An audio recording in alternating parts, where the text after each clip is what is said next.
안녕하세요. 미국 주식 성공 투자로 여행을 원 없이 다니고 싶어하는 욕망덩어리 미국 주식 인간 지표입니다. 요즘에 단타적인 마인드를 더욱 버려서 그런지 주식창을 보는 게 다소 줄어든 듯 합니다.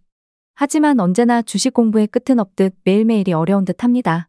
비트코인부터 시작해 보겠습니다. 코인 투자자 입장에서는 6월달도 전고를 뚫지 못하고 횡보가 길어질수록 월봉 기준으로 10일 이평선 부근에 도달할 가능성도 열어두어야 합니다. 그게 아니라 6월 중순 이후부터 비트코인이 반등이 나온다면 전고점은 당연히 뚫고 7월부터 헐월 로켓 발사를 할지도 모르죠. 다만 그건 어디까지나 그때 가보아야 알 수 있는 결과일 뿐입니다. 우측 화면의 주봉을 보면서 설명을 해본다면 주황선이 120일 이동평균선입니다. 120일 이평선 위로 캔들이 올라올 때부터 빨간색 스토캐스틱 파동이 고점을 향해 달려갑니다. 이때 캔들이 눌릴 때 보통 10에서 20일 이평선에서 눌림 매수를 받습니다. 눌림 매수가 실패를 하더라도 다이렉트로 60일 이평선 아래로 가는 경우는 스토캐스틱 파동 공부를 하다 보면 어느 정도 데이터 축적과 감을 익히다 보면 거기까지 단번에 갈 수 없음을 알게 되죠. 물론 그렇다고 해서 눌림 매수를 받은 위치에서 무조건 정고점을 뚫고 투더문하는 경우가 나올 수도 아닐 수도 있죠. 하지만 코인은 다시 상승이 나오면서 보라색 스토캐스틱 파동의 두 번째 봉우리를 만들었고 재차 눌림이 나오면서 녹색 색선 20일 이평선을 터치한 후에 재반등이 나오고 있습니다. 여기서 만약 6월달 내내 20일 이평선을 이탈하지 않고 버티다가 다시 위로 쏘느냐 혹은 결국에 21 이평선을 이탈하면서 30에서 41 이평선까지 밀리느냐가 관건인데 이걸 좌측의 QQQ ETF 일봉 차트에서 볼 수가 있습니다. 처음에 11 이평선 부근에서 반등, 다음에 20일 이평선에서 반등이 나오는 척 하다가 세 번째 보라색과 하늘색 파동의 고점이 낮아지면서 30에서 40일 이평선까지 도달 후에 재반등이 나옵니다. 그러니까 지금도 비트코인 주봉 상황을 보면 여기서 6월달 내내 전고점을 뚫지 못한다면 30에서 40일 이평선까지 밀리는 걸 대비해야겠죠. 물론 한 차례 더 반등이 나오는 것도 대비해야 하기 때문에 롱을 하나도 가지고 있지 않는 것도 애매한 상황이라고 보고 있습니다. 물론 신규 투자와 기존의 이미 보유자의 관점은 다르게 봐야겠습니다. 가장 최악의 경우가 좌측 화면 끝자락을 보시면 보라색 파동의 고점이 낮아지면서 아주 빠르게 하늘색선 60일 이평선도 깨버리는 경우입니다. 이것까지 공부해 두시면 주식이나 코인이나 내가 도망쳐야 할 때, 손절 쳐야 할 때를 알 수가 있습니다. 아직 이런 상황까지는 보여지고 있지 않기 때문에 패스하겠습니다. 테슬라 차트의 월봉과 주봉을 보면 과연 캔들 위에 위치한 장기 이평선들을 깨고 올라갈 만한 모멘텀이 있냐가 중요합니다. 제가 미국 주식을 차트 위주로 영상을 만들긴 하지만 미국 주식을 좋아하는 이유는 하루하루 등락폭은 내가 대응할 수 있는 영역은 아닐지라도 긴 관점에서 보면 결국에 실적으로 통한다고 보고 있습니다. 아무리 QQQ ETF 상품 자체가 거품이건 뭐건 결국에 실적이 받쳐주면 계속 거품은 커져가는 거고 그 거품이 깨졌을 때는 가차없이 하락을 세게 만든다는 거죠. 테슬라도 마찬가지입니다. 주봉에서는 모든 이평선들이 캔들 위에 있고 월봉에서는 그나마 장기 이평선들이 아래에 있기 때문에 월봉 기준 121 이평선까지 내려간다고 해도 반등은 나올 테지만 장기적인 관점에서 테슬라는 신규 투자로 들어가기엔 매력이 없습니다. 단타적인 관점에서는 어떻게 대응해야 할까?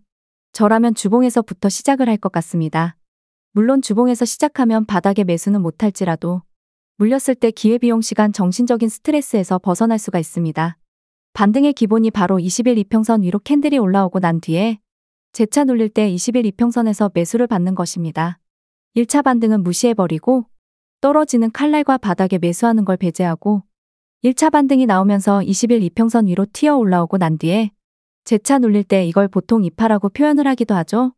그리고 나서 3파 상승의 수익을 챙기는 전략입니다. 다음에는 TQQQ 투자자분들이 좋아하는 QQQ 차트입니다. 주봉과 월봉 차트인데요. 주봉 차트를 보면 다른 상품이 생각납니다.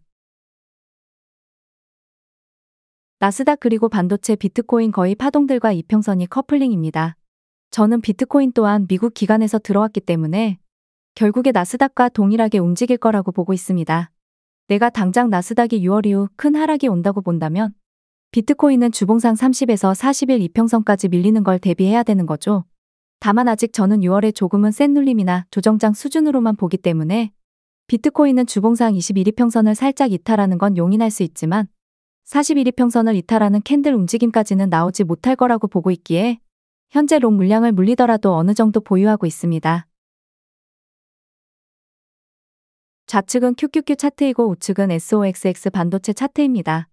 QQQ는 일본 기준으로 금요일에 31이평선 부근까지도 갔었고 반도체는 금요일에 21이평선을 터치하자마자 반등이 나왔습니다. 파동을 오래 보다 보면 일명 언더슈팅, 오버슈팅이라는 걸 알아차릴 때가 있습니다.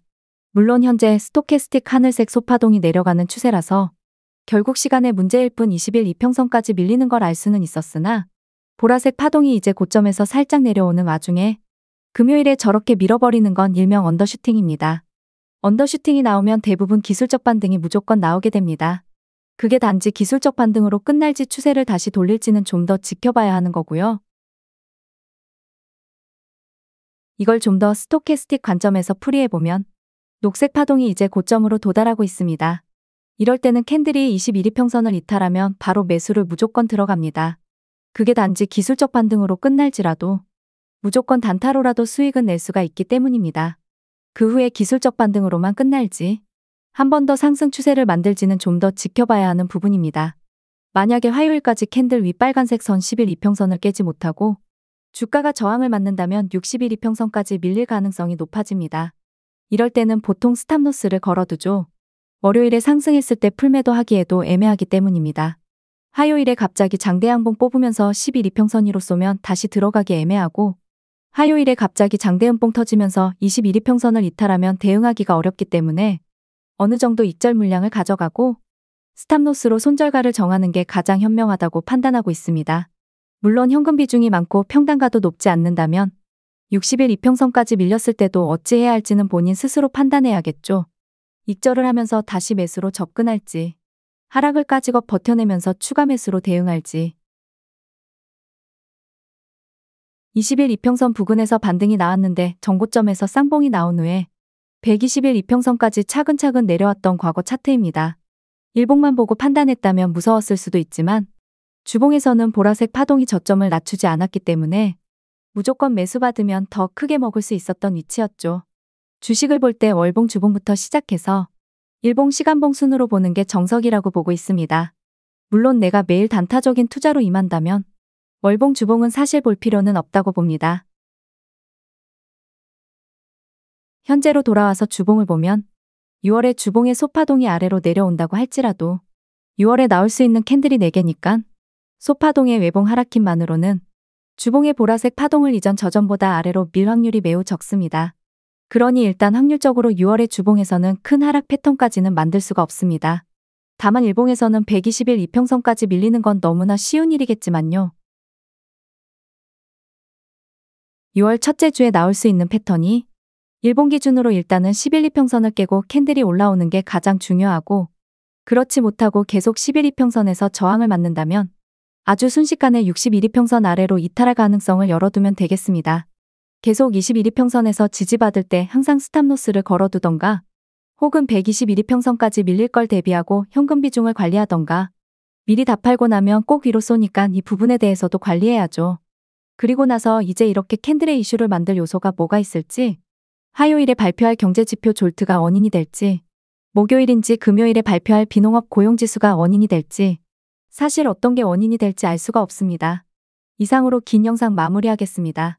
다들 6월에도 돈 많이 버시는 한 달이 되었으면 좋겠습니다. 구독과 좋아요, 알람 설정은 무료이며 공개 영상은 일주일에 2회이기 때문에 단기적인 관점은 틀릴 수 있음을 알려드립니다.